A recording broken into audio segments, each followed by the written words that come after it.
C'est le chapitre 13 de la paracha de Béchalar que nous avons lu ce Shabbat, qui est une paracha passionnante. Et puis, il y a des passages qui m'ont travaillé, surtout le Midrash, que voici, que voilà, et que je vais essayer de vous traduire directement ce soir.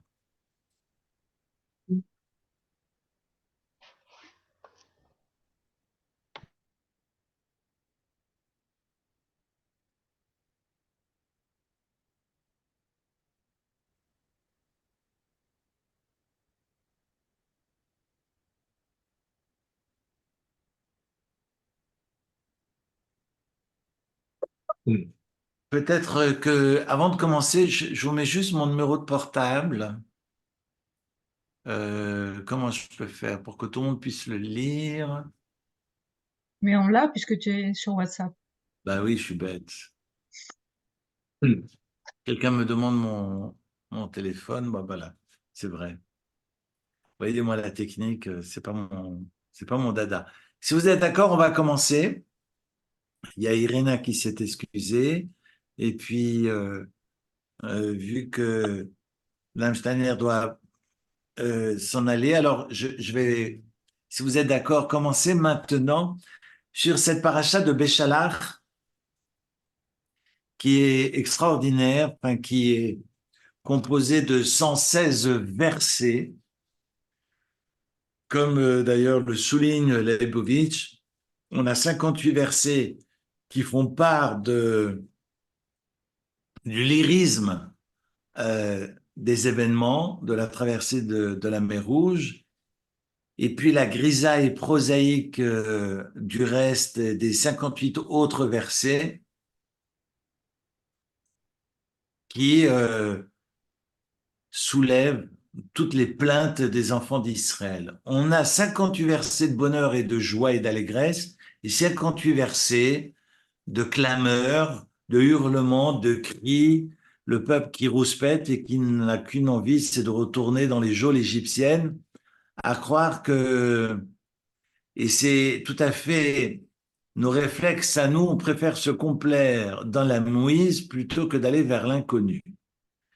C'est tout à fait humain, et là il faut peut-être que je m'adresse au psychologue de ce soir, mais c'est un réflexe que l'on a tous et c'est la raison pour laquelle j'ai osé partager avec vous vendredi un petit mot de cet auteur, de Patrick Declercq, qui évoque ces réactions thérapeutiques négatives de ceux ou celles et ceux qui sont sous les ponts, qu'on va soutenir, qu'on va laver, donner un métier, un logement et qui, les semaines suivantes, se retrouvent sous les ponts parce qu'ils y retournent instinctivement ou volontairement.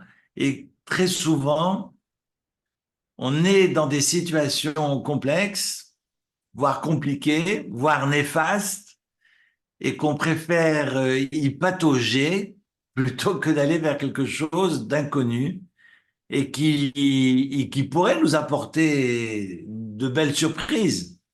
Mais on a peur de cet inconnu. D'ailleurs, on associe, mais ça, c'est pas conscient, on associe l'inconnu avec un I majuscule à la mort. Donc, on préfère contrôler et être dans le contrôle, finalement, de ces paramètres qui ne sont pas bienfaisants plutôt que d'aller vers quelque chose de nouveau. Mais je dis ça parce que le peuple n'arrête pas de se plaindre. N'arrête pas de se plaindre et parfois avec de l'humour parce qu'ils sont devant la mer Rouge. Le Rabbeinu Bachye nous raconte que le peuple d'Israël s'est divisé en quatre. Il y a ceux qui voulaient aller vers la mer, d'autres qui voulaient aller vers le désert, vers les bêtes féroces, d'autres qui voulaient livrer bataille. Et puis ce groupe d'ultra, comme on les a toujours, qui lèvent les yeux au ciel pour prier. Et Dieu se fâche. Daber et béni Israël veïsaou. Avancez. Je vous demande rien d'autre que de me faire confiance et d'avancer. J'ai envie de vous dire que la vie, c'est aussi ça. Parce que parfois, on tourne en rond. Et c'est vrai que tout tourner en rond, au bout de 7 tours autour de Jéricho, les murailles tombent. Mais bon, c'est bien. Mais je suis pas sûr que de tourner en rond dans son salon, les murs tomberont. Donc voilà, on préfère tourner en rond et tricoter, faire des patchwork, parce qu'on est dans ces hésitations, que ce soit dans le travail, dans l'amour, dans la famille, dans le spirituel, et ces, ces Ouais. hésitations, euh, je bouillonne. Alors, pour vous dire que finalement, et c'est ça qui est curieux, et finalement, on est tous lotis à la même enseigne. Ce peuple également va vouloir retourner en arrière, et Dieu leur dit, Hachem ilachem lachem atem tacharishon, vous n'avez qu'une seule chose, c'est de vous taire et d'avancer, parce que je ferai la guerre pour vous, en votre faveur. Là, on est évidemment dans le chapitre 14. Je vous montre juste le verset. C'est le verset 14 du chapitre 14. Dieu combattra pour vous et vous, vous restez silencieux. Batem tacharishun. Et ensuite, Dieu dit à Moshe, pourquoi tu cries vers moi, parle aux enfants d'Israël et qu'ils voyagent. Veïsaou, c'est impératif, c'est un ordre. Vous devez avancer. Et moi, pour ma gouverne, j'ai envie de dire, finalement, dans tous ces moments d'hésitation où je me torture les méninges de trouver des solutions ad hoc ou bien de me fâcher parce que je suis contrarié, la Torah me dit, mais avance, oublie, lâche, lâche prise. Oui, mais, non, il n'y a pas de oui, mais, lâche, laisse le bon Dieu faire, laisse le bon Dieu faire. Et quelque part, la colère, c'est pour ça que nos sages, je le souligne dans le Talmud, la colère, c'est de l'idolâtrie. Parce que la colère voudrait dire que je ne suis plus dans la maîtrise des choses. C'est pour ça que je sors de mes gonds, parce qu'il n'y a que moi qui puisse être dans le contrôle. Et donc, c'est refuser l'idée d'une marche, non pas automatique du monde, mais d'une marche tenue par le ciel, qu'Akadosh Baruch Hu finalement mène l'histoire. Et de vouloir être dans le contrôle, c'est de refuser qu'il y a des choses qui puissent me dépasser, et c'est de refuser le très haut.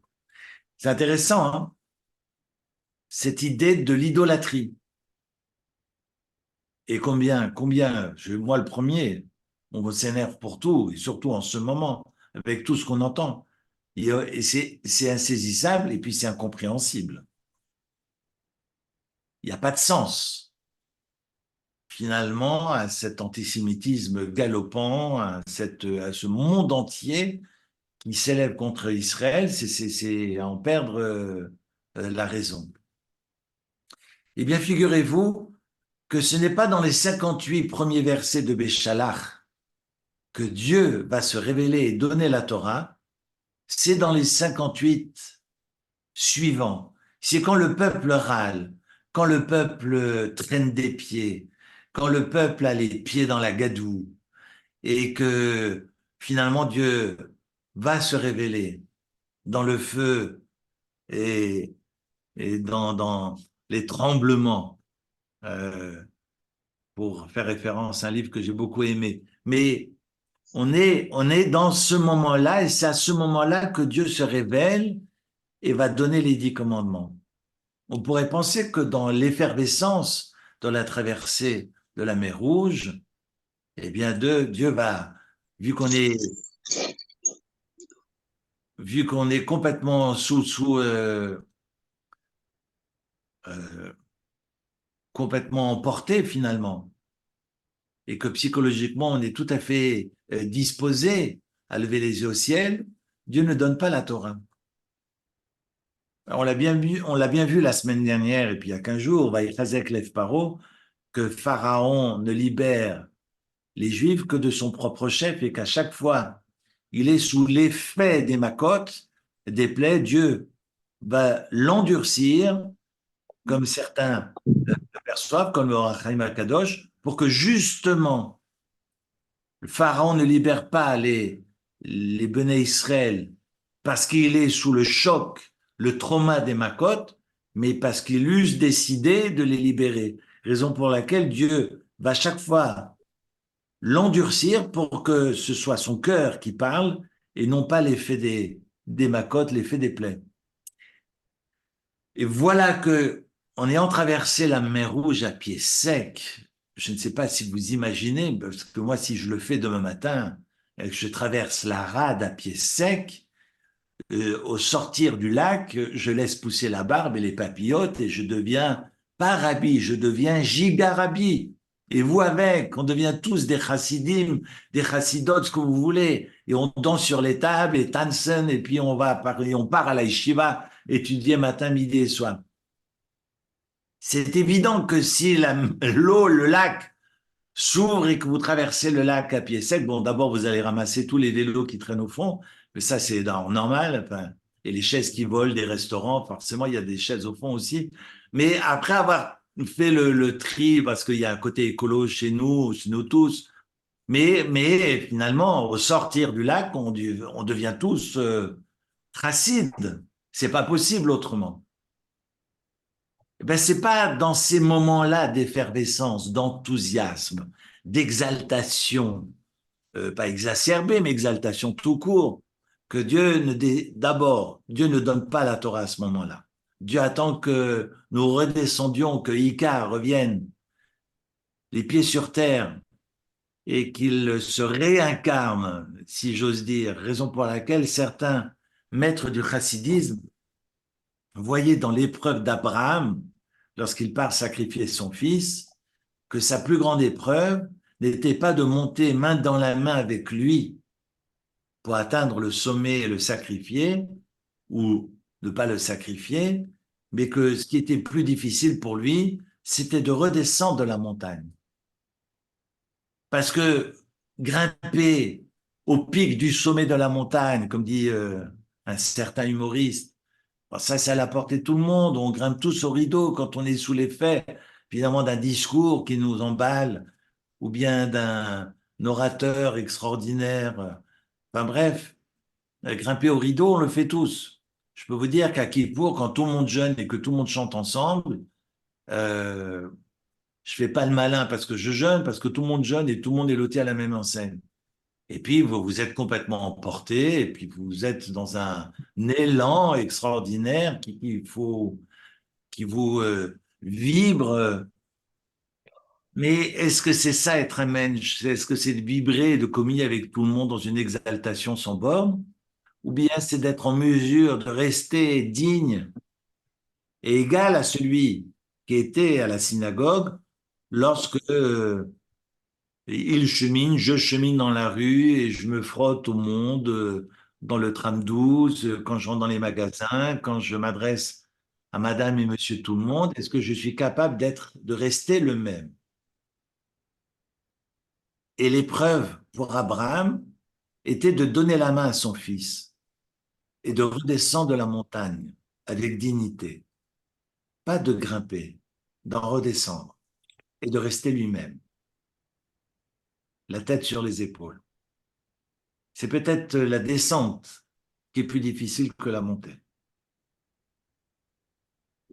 Je ne pensais pas vous partager de telles idées ce soir, mais c'est vrai que quand je vois cette paracha qui est divisée, mais vraiment divisée en deux, avec 58 versets au début, 58 versets à la fin, de penser finalement, et l'idée nous a tous traversé, pourquoi la Torah n'a pas été donnée tout de suite au sortir de la mer Rouge. On est 7 jours après la sortie d'Égypte, ils traversent la mer Rouge à pied sec. Je ne sais pas si vous imaginez d'avoir des murailles d'eau à gauche, à droite, avec les poissons rouges qui vous disent bonjour au passage, mais vous dire, mais est-ce qu'on peut rester les mêmes? Est-ce qu'on est en mesure finalement de rester humain après un tel, non pas trauma, mais une telle traversée, une telle traversée extraordinaire. c'est qu'ils ont traversé la mer Rouge, c'est marqué, et les mots, regardez, c'est la quatrième montée de la Torah, c'est marqué Vayassa Moshe Israël Miyam Souf. On est au verset 22 du chapitre 15. Les hommes, les femmes, tout le monde a entonné son chant, a remercié le ciel. Zé Kili Van Veu, voici Dieu, mais quand c'est marqué Zé, c'est qu'ils pouvaient le montrer du doigt et ont pu montrer du doigt les servantes et comme le souligne la Mechilta, le Midrash, que Yecheskel ben Bouzi, le plus grand des prophètes comme Ézéchiel, n'a pas vu ce que la plus petite des servantes, si j'ose dire, a pu percevoir et montrer du doigt. Zé Eli Van Veu, voici mon Dieu. Vous vous rendez compte, la Shira d'ailleurs, qui est un vocable au féminin et non pas au masculin, je vais en toucher deux mots juste après. Eh bien, au sortir de là, c'est marqué au verset 22 du chapitre 15, Vayassa Moshe Israël miyamsu, Vayetsu al midbar, Shuv vayelchu shloshet yamim, velo matzeu maim. Ils vont voyager 3 jours. 3 jours. Ils ont traversé à pied sec. 3 jours ensuite de désert et ils arrivent à Mara et ils se mettent à râler. Les eaux étaient amères et ils vont se plaindre contre Moshe. Pourquoi boire? Pourquoi tu nous fais mourir dans le désert? Et on retrouve aussi un peu un humour parce que c'est typiquement juif, comme au début, quand ils sont face à la mer, ils demandent à Moïse, mais il n'y avait pas assez de place dans les cimetières en Égypte pour qu'on vienne mourir ici. Enfin, je sais pas, moi, quand on est confronté à l'horreur absolue, on n'a plus le temps de ricaner, enfin de rigoler. Là, ils sont encore capables d'une telle boutade. Alors, je l'aperçois comme une boutade. Pas tout le monde le voit ainsi, évidemment. Mais c'est ma lecture que je vous soumets ce soir. À Bablin Kevarim, y a-t-il pas assez finalement de sépultures, de places dans les cimetières au Caire pour qu'on vienne mourir ici? Plutôt que de dire pourquoi tu viens nous tuer en plein désert et de pouvoir encore épiloguer à ce niveau-là de cette manière, c'est quand même extraordinaire. En tous les cas, ils se plaignent, mais ils se plaignent après 3 jours de marche dans le désert.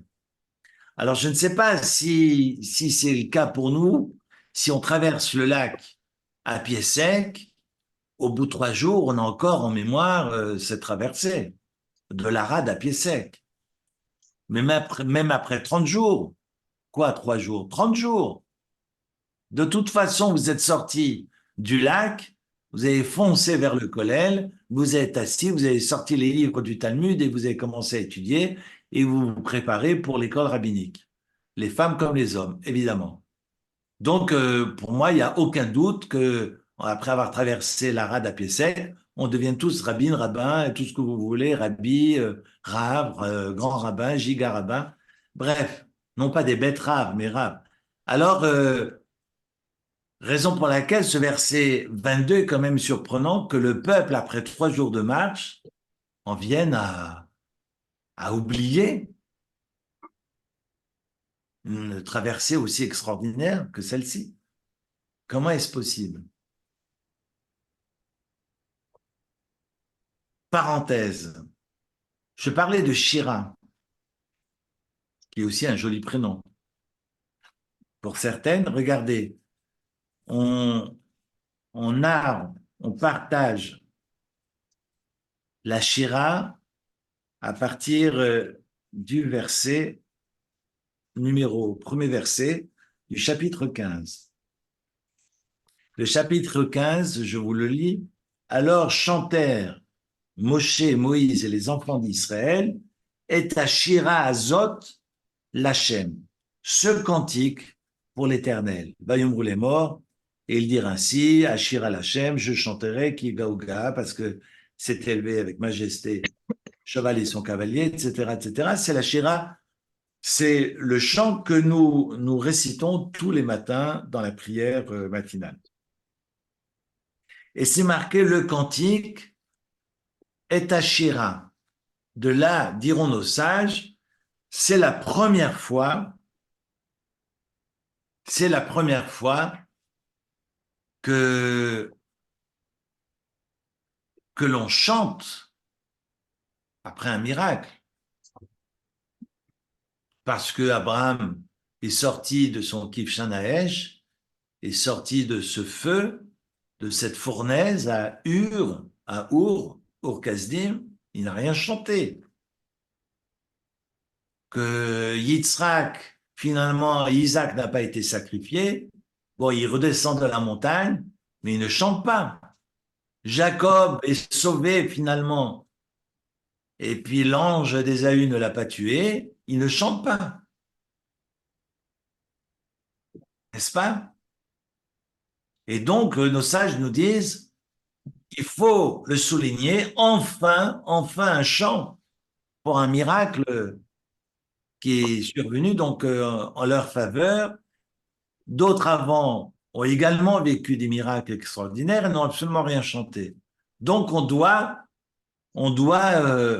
souligner cette shira des Béné Israël et enfin les Béné Israël chantent et louent le Seigneur pour les miracles survenus. Alors, forcément, ça soulève des questions parce que de tous les shirim, finalement, de tous les psaumes, et on sait que tous les psaumes ont été en majorité écrits par Jacob, repris prophétiquement par le roi David. On dit les psaumes de David, mais en fait, la majorité des psaumes ont été rédigés par les Havot. À commencer par Mizmor Shir le Yom HaShabbat. On sait que le psaume du samedi, du Shabbat, Mizmor Shir le Yom HaShabbat, Tov Leodot Ladoshem, que nous récitons tous les vendredis soirs après avoir chanté les Chadodi, eh bien, c'est un psaume qui a été rédigé par Adam Arishon. Et on l'a partagé il y a quelques semaines, Shir la Ma'alot et Sa'ena et la Harim. On sait que ce psaume a été rédigé par Jacob, qui, à l'âge de 77 ans, part vers l'inconnu et il sait qu'il doit mettre au monde 12 tribus. Alors, il est jeune, il a 77 ans, mais bon, il commence un peu à paniquer. Il se dit, mais comment je vais faire? Et il chante ce psaume, c'est le psaume 121, qui est extraordinaire. Et on sait que ce psaume a été rédigé par Jacob, par Jacob Avinu. Donc, il y a des shirs, mizmor, qui ont été rédigés par les Havot. Et le Rav Rosenblum, qui reprend différents commentateurs, va répondre en disant que c'est la première fois où c'est marqué Shira et non pas Shir. Parce que leurs prédécesseurs, ont tous entonné des shirs, des cantiques, mais écrits au masculin.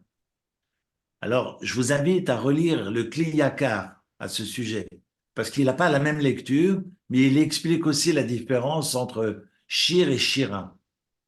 Rav Rosenblum, que j'ai pu entendre la semaine dernière, répond que shira, qui est au féminin, permet de féconder, parce que le féminin enfante, permet une projection, alors que le shir ne permet aucune projection.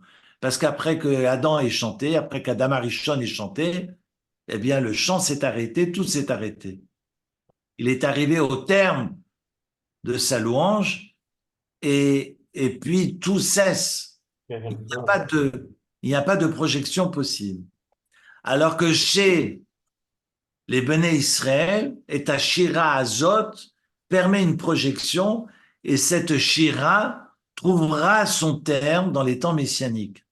Raison pour laquelle le psaume des temps messianiques est Shirul Hashem, Shir Hadash.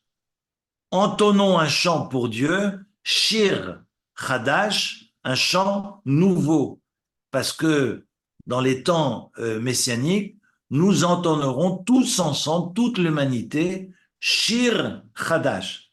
Non pas Shira, parce que là, c'est Béné Israël et Tachira Azot qui permet d'engendrer finalement l'histoire et de se projeter et surtout d'augurer, dans cette espérance, d'augurer la fin des temps dans la lumière où nous entonnerons Shir Hashem, Shir Hadash, un shir qui permettra à l'humanité tout entière de communier les mains Hashem. Je referme la parenthèse. Raison pour laquelle ce terme est utilisé, ce vocable est écrit au féminin et non pas au masculin. Dans ces versets de Béchalar, je l'ai partagé avec certains samedi matin, Shabbat matin, mais j'aimerais reprendre parce que ce verset 17 de la paracha de Béchalar, eh bien, est difficile à comprendre. D'abord, Vaï Béchalar Paro et Taham, ce fut quand Pharaon a renvoyé le peuple, on est au premier verset de la péricope, de la paracha de Béchalar, on comprend d'après les sages que pour pouvoir appartenir à Dieu, je dois, en tant que serviteur ou esclave, mais j'aime pas ce terme, en tant qu'esclave, pour devenir esclave de Dieu, eh bien, je dois être affranchi de mon maître de chair et de sang en la personne de Pharaon. Donc, il faut que Pharaon me libère. Il doit verbaliser, il doit l'exprimer clairement, ce qu'il fit le soir du 14 en allant en personne sur son char, toquer aux portes de tous les Hébreux, de toutes les portes des Béné Israël, je vous libère. Le Midrash est très clair là-dessus. Raison pour laquelle nos sages vont enseigner que je ne peux pas acquérir un Éved s'il est encore en lien avec un maître autre, extérieur. Il doit pouvoir être affranchi pour pouvoir devenir le mien. Et donc, Vaï Béchalar Paro et Taham, Pharaon va libérer les Béné Israël et deviendront enfin libres. Ça veut dire qu'être serviteur de Dieu signifie être libre. Parce qu'aujourd'hui, on s'empoisonne avec des dieux, avec des dés minuscules. Mais pour pouvoir être libre, je dois être assujetti à Dieu avec un D majuscule. Je vous laisse penser, mais ça mérite une heure d'explication. Et surtout, ça permettra de toucher du doigt les premiers versets de Yitro que nous partagerons la semaine prochaine. Vaïrad Yitro, on voit que Yitro se réjouit après que Moshe lui ait tout raconté. Et c'est vrai, on en reparlera la semaine prochaine. Comment se fait-il que Yitro se réjouisse alors qu'il est venu, parce qu'il a bien entendu sur BFM ou je sais pas, ou CNews, qu'ils ont traversé la mer Rouge, qu'ils ont livré bataille contre Amalek, et puis il a été tellement convaincu et abasourdi par ce qu'il vit qu'il va les rejoindre aussitôt. Et quand il arrive, Moshe lui dit, ah, tu sais ce qui nous est arrivé, voilà ce que Dieu a fait. Waouh, c'est extraordinaire, je me réjouis à ta, Yadati, maintenant je sais que Dieu est grand. Mais pourquoi t'es venu? Parce que Dieu n'était pas grand. Mais tu es venu parce que Dieu est grand, parce que le peuple est grand, parce que ce que tu as entendu sur BFM est grand. Mais bon, tu l'as entendu, mais là, tu vas vivre avec nous et tu vas continuer le chemin avec nous. C'est la paracha la semaine prochaine avec les 10 commandements et la révélation. Je vous laisse avec cette question, mais c'est vrai. Comment c'est marqué? Ishma Yitro, que Yitro va entendre tout ce que les bénis d'Israël vont vivre et rejoindre les enfants d'Israël avec joie et va dire à Moshe, je suis heureux de rejoindre le peuple d'Israël. Et Moshe lui dit, ah, tu sais ce qui s'est passé? Ah oui, raconte. Ah, et puis alors Dieu nous a fait ceci, a fait cela, nous a sortis d'Égypte et on a... Ah, c'est extraordinaire. Bah, Yitro. Et Yitro se réjouit. Ah, maintenant je sais que Dieu... Ça veut dire quoi? Maintenant je sais. Alors pourquoi tu es venu? Ben, tu le savais bien, sinon tu ne serais pas venu. Je vous laisse avec ça parce que le début d'Yitro est incompréhensible. Mais on est vraiment sur la question Alors, c'est peut-être la force du témoignage, j'entends bien, parce que je vois un commentaire, mais on est vraiment sur la question de la différence entre le tétragramme et Elohim, qui est le Dieu de justice, entre le Dieu de miséricorde et le Dieu de justice. Et je vous invite, vous avez une semaine pour le faire, de relire le début de Yitro et de voir quand c'est marqué Elohim, qui est le Dieu de justice, et quand c'est marqué le tétragramme, Yudke Vavke, qu'on dit, qu'on prononce Hachem, enfin, c'est pas vraiment sa prononciation, et qui détermine, qui désigne le Dieu de miséricorde, Dieu de clémence.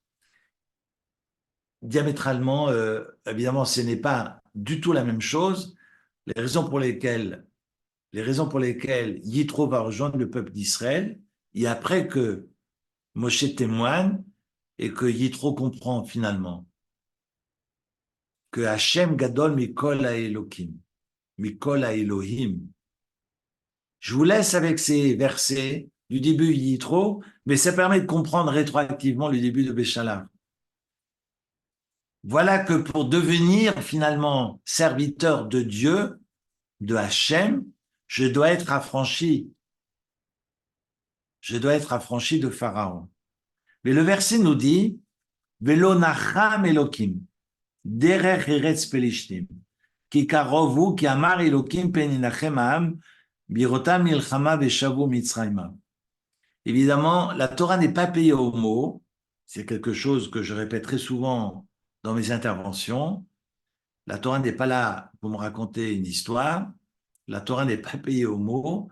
Et ici, quand c'est marqué Hachem, ce n'est pas anodin. Et quand c'est marqué Elohim, ce n'est pas anodin non plus. Donc, il faut comprendre pourquoi le choix de tel mot et pas un autre. Et le texte nous dit que Pharaon va libérer le peuple. Et quand Pharaon les renvoie, Dieu ne les fait pas passer directement par la mer Rouge et les fait monter directement vers la terre des Philistins et non pas des Palestiniens, même si des historiens pensent que c'est la même chose, ce qui est une hérésie, ce qui est totalement faux. Mais voilà que si Dieu les fait monter directement vers les Philistins, eh bien, ils auront peur, qui vous, parce que cette terre est proche, parce que si les Philistins arrivent avec le couteau entre les dents, ils risquent d'avoir la trouille et de rebrousser chemin et de retourner au Caire. Alors, là, ils ont peur. Donc, il est préférable de leur faire un détour. Et 2 chapitres après, Dieu dit à Moïse, tu vas choisir Bachar lanu anashim, ou plutôt Moïse va dire à Josué, tu nous choisis des hommes dignes de ce nom. Donc des hommes dignes de ce nom, c'est des hommes qui n'ont rien à se reprocher sur le plan moral et éthique. Hein. Qu'on s'entende. Hein. Bachar lanu anashim, choisis-nous des hommes, c'est pas de ceux qui sortent des clubs de sport avec musclor et des protéines dans les biceps. Bachar lanu anashim, anashim, quand on parle d'hommes, c'est des personnes qui n'ont rien à se reprocher et donc qui n'ont pas peur de partir sur le champ de bataille parce qu'ils ne risquent pas de mourir. Vaste programme. Et on est à 2 chapitres après. Je vous parlais de 116 versets. On est dans la centaine, on est dans les derniers versets de la paracha. Vous allez me dire qu'au début de la paracha, ils ont peur de la guerre et qu'à la fin de la paracha, ils ont moins peur. Mais de quoi on parle? On est à 3-4 jours de différence. Parce qu'ils traversent la mer Rouge au 7e jour de la sortie d'Égypte. Ils vont marcher encore 3 jours. Et là, après 3 jours de marche, ça y est, ils sont prêts. Ils ont eu le temps de s'entraîner, d'apprendre à viser. Incompréhensible. Le Midrash, alors évidemment, je vous propose un Midrash. Parce qu'il y a beaucoup, beaucoup d'interprétations. Mais ce verset, il faut peut-être pas le lire ainsi. Dieu ne les a pas laissés passer par le chemin des Philistins. Nacham, le verbe nicham veut dire changer d'avis. Et nichem, c'est la même racine. C'est nun, chet même, ou si vous préférez la phonétique, N-H-M. Nicham, ça veut dire changer d'avis, se raviser. Et nichem, l'itnachem, ça veut dire se consoler. L'itnachem, ça veut dire aussi se raviser, mais ça veut dire aussi, l'itnachem ou l'itnachem, ça veut dire se consoler. C'est intéressant d'ailleurs que la consolation et le changement ont la même racine. Ça veut dire que pour se consoler, il faut avoir changé. Parce que si je ne change pas à l'intérieur, je ne suis pas consolé. J'ai réfléchi ce samedi avec celles et ceux qui m'entouraient ce Shabbat, que peut-être que la consolation, ce qu'on appelle le hesped, la consolation est là pour que nous changions. Pas pour permettre aux défunts d'atteindre le trône céleste, parce que les défunts n'ont pas besoin de nous pour atteindre le trône céleste. C'est l'affaire du bon Dieu. Il ne faut pas se prendre pour le bon Dieu.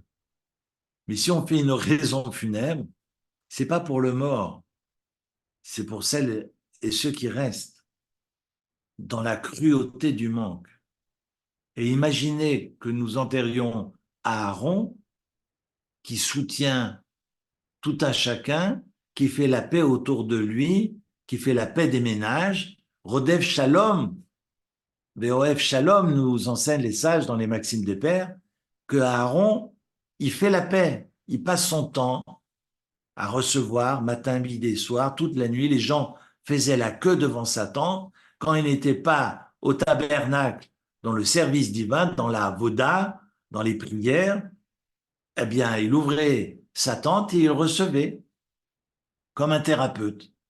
Et il recevait le peuple du matin au soir. Le Midrash nous raconte qu'il ne dormait quasiment pas. Et il va mourir. Et c'est marqué, le peuple a pleuré. Vaïfkou, ils ont pleuré. Et tout de suite derrière, surgit Amalek pour livrer bataille.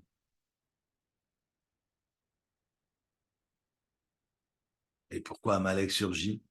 Mieux encore, ils vont être obligés de marcher et de revenir en arrière de 7 campements. Et on l'apprend de la paracha de Hékel du début de Deutéronome, parce qu'on nous annonce que finalement, Aaron n'est pas enterré à Hor, la montagne de Hor, mais qu'il est enterré à Mosera. Et finalement, en fouillant à la fin des nombres, on se rend compte que il s'agit de la 7e station avant la station où il est mort. Mais on se dit, mais on est où là? Comment se fait-il que des millions et des millions d'hommes, de femmes et d'enfants aient fait marche arrière? Et nos sages enseignent et de souligner, c'est parce qu'ils n'ont pas fait d'oraison funèbre. Le peuple est condamné à revenir en arrière, direction l'Égypte, après 40 ans de pérégrination dans le désert, ils vont être obligés de faire marche arrière parce qu'ils n'ont pas fait d'oraison funèbre. On est devenu fou. Vous vous rendez compte ce que ça veut dire de décamper, de revenir en arrière, de 7 campements? Après qu'Amalek il nous ait fait un petit coucou en passant pour nous couper en morceaux. Parce qu'on n'a pas fait d'oraison funèbre. C'est pas possible. Quand on regarde le texte dans Roukat, c'est à la fin des nombres, on voit bien que le peuple a pleuré. Évidemment. Et dans tous les enterrements, on pleure. La question n'est pas là. La question n'est pas la question de la tristesse. C'est des émotions, évidemment, totalement saines. Et c'est pas les médecins qui me diront le contraire. Mais ça, c'est pas la question. C'est pas la question des émotions. C'est la question du changement. Parce que Aaron est mort. Qui va faire le boulot de recevoir les couples en difficulté? Qui va faire le boulot d'aller soutenir la veuve et l'orphelin? d'aller soutenir les indigents? Qui va faire le boulot d'être Oev Shalom, Verodev Shalom? Parce que lui, il faisait la paix. Mais si lui n'est plus là, alors on va faire une oraison funèbre, ce qu'on appelle un espède en hébreu, pour dire aux gens, attention, il y a quelqu'un qui soutenait le monde entier et qui est mort, qui est prêt maintenant à se retrousser les manches. Et c'est de la responsabilité de chacun, moi le premier, et de chacun de nous. C'est ça le espède. Velo nacham Elokim, ça veut dire le changement. Je parle de cette consolation, la question de la consolation, parce que la nechama veut dire aussi la consolation, et que si la nechama est une vraie nechama, on ne se console que si l'on change. Parce que si l'on ne change pas, il n'y a pas de consolation possible. Et face à l'horreur du 7 octobre, il faut changer. Face à l'horreur du 7 octobre, il faut se redresser et être solidaire. On n'est pas obligé de s'aimer, mais on doit être unis. Quoi qu'il arrive, on n'aime pas cette direction, on n'aime pas ce gouvernement, soit, mais on est solidaire. Et on se serre les coudes. On fera les comptes après. C'est pas la question, mais l'unité prévaut. Et le bon Dieu attend de nous qu'on soit unis, quoi qu'il arrive. Sinon, il n'y a pas de consolation possible, et sinon l'horreur recommence. Hachem Ishmor. Et si on n'apprend pas cela de l'histoire, alors on n'apprend rien et l'histoire n'a pas de sens. Velo nacham Elokim, Dieu n'a pas voulu faire passer le peuple par la terre des Philistins, parce que 30 années plus tôt, nous raconte le Midrash, et j'en viens à ce que je voulais partager avec vous, la tribu, d'Éphraïm a compté le terme des 400 ans d'esclavage, ont plié bagages et sont partis. Mais c'était pas le bon timing. Et les Philistins sont venus à leur rencontre et les ont exterminés sur le chemin. Toute la tribu. Shloshim Ribo, 300 000 personnes, jonchant le sol. Évidemment, après 30 années, il ne reste que les ossements. Et Dieu se dit, je ne vais pas les faire passer par ce chemin-là parce qu'ils risquent d'avoir peur de voir les ossements de leurs frères et de leurs sœurs. Et le Midrash nous dit, ça me fait froid dans le dos, mais le Midrash nous raconte une histoire. C'est comme un roi, Lema Adavar Domé, la Meler Shenasa Isha, un roi qui se marie et qui retourne dans son royaume. Et durant le retour, il n'a pas eu le temps de franchir les frontières que sa femme meurt malheureusement sur le chemin. Alors il arrête son carrosse et l'enterre à la porte de son royaume, Al Petach Hamdina. Évidemment, le deuil passe, il se ravise et puis décide de se marier avec sa sœur. Ça m'a gêné ce Shabbat que le Midrash nous dise Vacharkar nasa achoto, qu'il décide de se marier avec sa sœur. Mais en fait, c'est logique, parce que les tribus, entre elles, sont frères et sœurs. Là, on parle de sororité, mais là, il s'agit évidemment de nos frères, les tribus entre elles. Donc, je continue l'histoire. Le Midrash nous dit, il se marie avec sa sœur, et puis le roi se dit, je vais faire le détour pour que ma nouvelle épouse ne voit pas le kéver, ne voit pas la sépulture de sa sœur. Vétarzor, et que le risque, en voyant le kéver, en voyant le tombeau de sa sœur, risque de repartir, de ne pas vouloir continuer le chemin avec moi. Et Maasa Kadosh Baruch Hu, et c'est ainsi que Dieu va donc décider de faire le détour aux enfants d'Israël, que Deshelo Yeru Atsamot Achem, pour que les enfants d'Israël ne voient pas les os de leurs frères jonchant le sol, vers Zéro les Mitzraïm et retournent en Égypte. Et que fait Dieu? Natal Damam Shel Bnei Ephraim, c'est un passage qui fait froid dans le dos. C'est que Dieu va prendre le sang des enfants de la tribu d'Éphraïm, va tremper ses vêtements, Keviyachol, si l'on ose dire ainsi, tremper ses vêtements dans leur sang et dira Eni mitnachem, je ne serai jamais consolé tant que les Bnei Ephraim ne seront vengés. Velo nacham Elokim, en fait, non pas que Dieu a changé de la direction et a pris un autre chemin, Velo nacham Elokim, non, Dieu ne s'est pas consolé. Extraordinaire. Il ne faut pas lire Velo nacham Elokim, Dieu a changé d'avis, il a fait passer les Bnei Israël par un autre chemin. Velo nacham, ça veut dire Dieu n'était pas dans la nechama, n'était pas consolé. Mais de quoi on parle? Et vous savez, c'est ce dont on a parlé la semaine dernière sur la question du Ramban.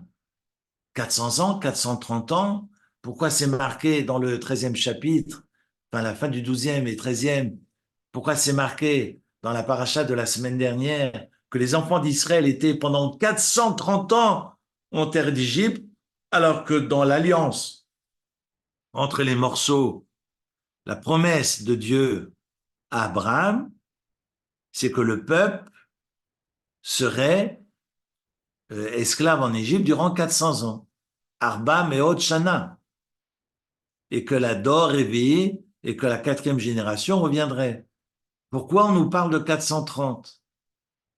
Et rappelez-vous ce que Nachmanide, le Ramban, qui est mort en 1270, après la dispute de Barcelone et qui a plié bagages et qui est allé vivre en Israël les 3 dernières années de sa vie et qui a emmené pratiquement toute sa communauté avec lui, comme quoi on n'a pas annexé la terre d'Israël en 1948, parce qu'en 1270, le Ramban est parti s'installer en Israël, à Jérusalem. Bref, je ne vais pas faire de politique ce soir. Mais c'est intéressant que Nachmani nous rappelle que si on devait compter 430 ans en arrière, parce qu'on évoque ces 400 ans à partir de la naissance de Isaac, on est tous d'accord. Mais si on parle de 430 ans, ça reviendrait à dire qu'Abraham avait 70 ans. Parce qu'à la naissance de Isaac, on est tous d'accord qu'Abraham avait 100 ans. On est d'accord? Si on parle de 400 ans, alors non pas d'esclavage, mais 400 ans à partir de la naissance d'Isaac, et on sait qu'au final, ils étaient 210 ans en Égypte, mais pas 210 ans d'esclavage, parce que même ces 210 ans se sont finalement réduits à 86 ans. 86 années d'esclavage. Mais je reviens à mon décompte, à mon calcul. Si on parle de 400 ans à partir de la naissance d'Isaac, donc si le texte de la semaine dernière évoque 430 ans, Nachmani nous dit, donc ça voudrait dire qu'on ajoute 30 ans avant la naissance d'Isaac, ça reviendrait à dire qu'Abraham avait 70 ans. Durant le Brit Ben Abtarim, durant cette alliance entre les morceaux, où dans sa torpeur, Dieu lui parle et lui promet que sa descendance serait asservie en esclave en Égypte. Ce n'est pas possible, parce que l'Ech Lecha Nachmanide souligne, c'est pas possible, parce que la première épreuve d'Abraham, dans ses 10 travaux d'Hercule, sa première épreuve, c'était de sortir de Haran. Et il a quel âge? Il a En toutes lettres, c'est d'ailleurs mentionné au début de Lech Lecha, c'est marqué qu'Abraham a 75 ans. Est-ce à dire que l'alliance entre les morceaux serait arrivée finalement lorsqu'Abraham avait 70 ans, donc 5 ans avant de sortir de Haran? C'est impossible. Raison pour laquelle le Ramban Nachmani dira que c'est pas 430 ans avant avant la naissance d'Isaac, mais après ces 400 ans qui ont été scellés à l'occasion du Brit Ben Abtarim et que des années supplémentaires ont été ajoutées au décret du ciel du fait du comportement des enfants d'Israël. Autrement dit, il n'y a pas de mektoub dans la tradition juive. Rien n'est scellé d'avance. Si Dieu a décidé 400 ans, eh bien ça peut durer encore plus. Comme ça peut durer encore moins, comme on peut réduire ce temps d'esclavage, on peut l'allonger, évidemment, tributaire du comportement humain. À quel moment Dieu décide de les sortir d'Égypte? Lorsque le peuple pleure et crie le ciel. Et Dieu dit, j'ai entendu leurs pleurs, j'ai entendu leurs prières, j'ai entendu leurs cris. Quand on est capable, tous ensemble, de prier et de lever les yeux au ciel, il n'y a que toi, Sheba Shamaim, le roi des rois, qui puisse nous sauver. Dieu décide de stopper au terme des 430 ans, ça aurait pu durer encore plus longtemps.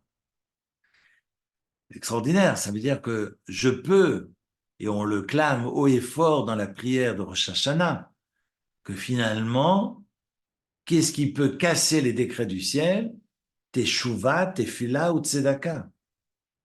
Ce qu'on appelle la remise en question, la prière et l'ouverture à l'autre, que de par notre attitude digne, eh bien, on peut casser les décrets du ciel. On peut changer le cours de l'histoire. Il y a peut-être une prédestination, mais le destin, j'en suis totalement acteur. Extraordinaire. Mais quand on parle de 430 ans, alors je livrai l'idée du Ramban, qui part du principe que rien n'est scellé d'avance. Eh bien, on pourrait penser que la tribu d'Éphraïm n'ont pas compté comme le Ramban. Et on pensait que les 430 ans vont précéder la naissance de Isaac. Et donc, on doit partir. Ça peut signifier différentes choses. D'abord, pourquoi seront-ils massacrés? Parce que le peuple tout entier doit partir ensemble. Et j'ai envie de dire que même si tout le monde se trompe, on doit être ensemble, on doit être solidaire. Le peuple doit sortir d'Égypte, ensemble. Ils seront massacrés parce qu'ils décident de partir, de faire bande à part et de partir 30 années plus tôt. Mais le Midrash ne s'arrête pas là. Parce que finalement, on a peur de la guerre. Kikarovu, cette proximité, non pas avec la terre des Philistins, mais avec Dieu, est insupportable. D'être affranchi de Pharaon et d'être aussi près de l'Éternel. Kikarovu. Non pas qu'ils ont peur de la guerre, mais que cette liberté est insupportable et vertigineuse et qu'il est préférable de retourner et se complaire finalement dans les geôles égyptiennes, dans le marasme que l'on contrôle, que l'on pense maîtriser, et préfère retourner en arrière. Il y a l'idée, qu'on doit être unis. Mais finalement, Dieu dira, je trempe mes vêtements, si j'ose dire, dans le sang d'Éphraïm. Parce que je ne serai, velonachan, je ne suis pas consolé, mais je ne serai consolé que lorsque Béné Éphraïm seront vengés. À quel moment? Lorsque les enfants d'Israël prendront les armes, lorsque les enfants d'Israël iront en conquête, conquérir la terre d'Israël, ensemble, unis, et pas autrement. Et c'est ce que le Midrash nous enseigne. Je ne serai consolé que lorsque je serai vengé par l'ensemble du Ham Israël. Mais qui nous donne exemple? Bnei Ephraim.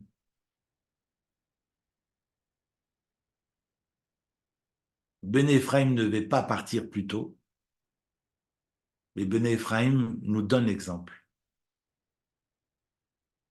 de celles et ceux qui ont osé. Et finalement, c'est ceux qui osent, qui sont acteurs et qui permettent de féconder l'histoire. On ne doit pas subir, on doit être ensemble, unis, et prendre l'élan, mais ensemble, et de partir finalement à la conquête d'Israël et de prendre tous ensemble notre avenir en main. Et on n'arriveront à être en Israël que dans la mesure où que l'on prenne finalement cet avenir en main, mais ensemble, dans l'unité, et pas autrement. Voilà pour ce soir.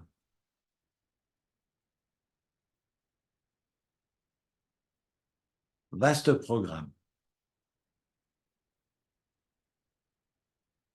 Ce Midrash est commenté aussi par le Rav Shlomo David Botchko dans ses commentaires. Et puis, le Rashi ne va pas dans ce sens-là. Parce que Kikarovu, il le traduit par la proximité des terres. Et il ne perçoit pas le Karovu, il ne perçoit pas le divin. Mais il y a des lectures évidemment qui sont différentes selon les Mefarshim. J'avais très envie de reprendre Nachmani, le Ramban que nous avions partagé la semaine dernière, et de continuer dans la lecture du Ramban pour comprendre l'attitude de la tribu d'Éphraïm. Et si Dieu n'est consolé que lorsque Éphraïm est vengé, ça veut bien dire ce que ça veut dire. Même si Éphraïm s'est trompé, c'est pour ça qu'ils ont été massacrés, mais Éphraïm nous montre le chemin. Donc on doit prendre des initiatives. Et si on les prend ensemble et dans l'unité.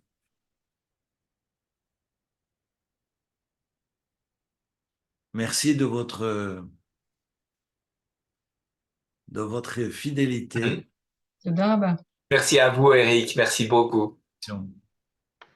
תודה רבה. Eric, Un immense merci.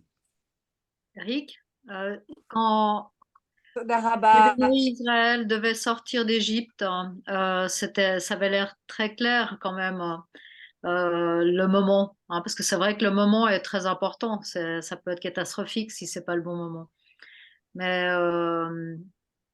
Mais des fois, ça a l'air d'être plus compliqué de savoir.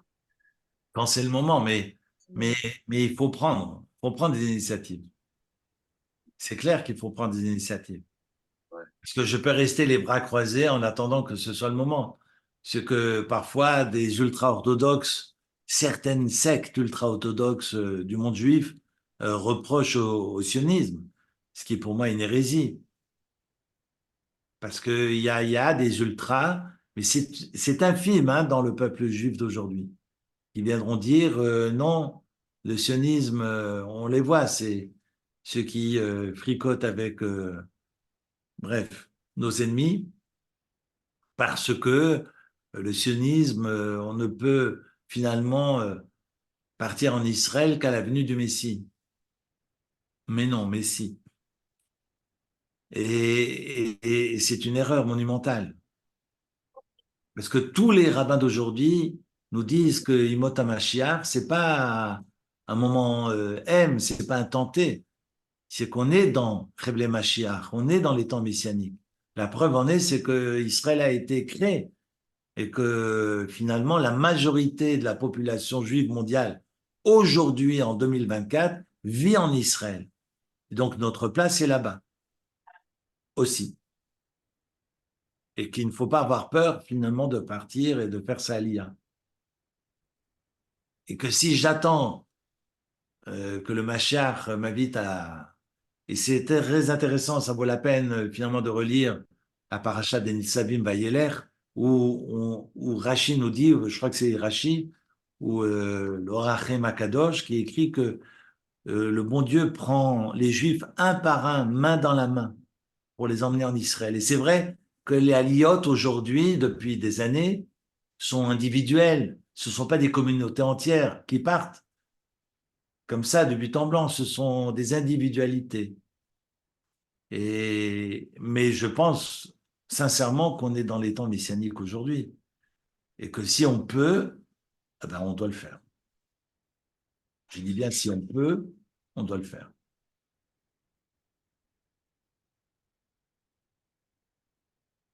Erev Tov et Shavua Tov. Merci beaucoup. Merci beaucoup, Erev Tov. Un immense merci. Merci beaucoup, Eric. Semaine. Merci beaucoup, Shavuot Tov. Shavua Tov.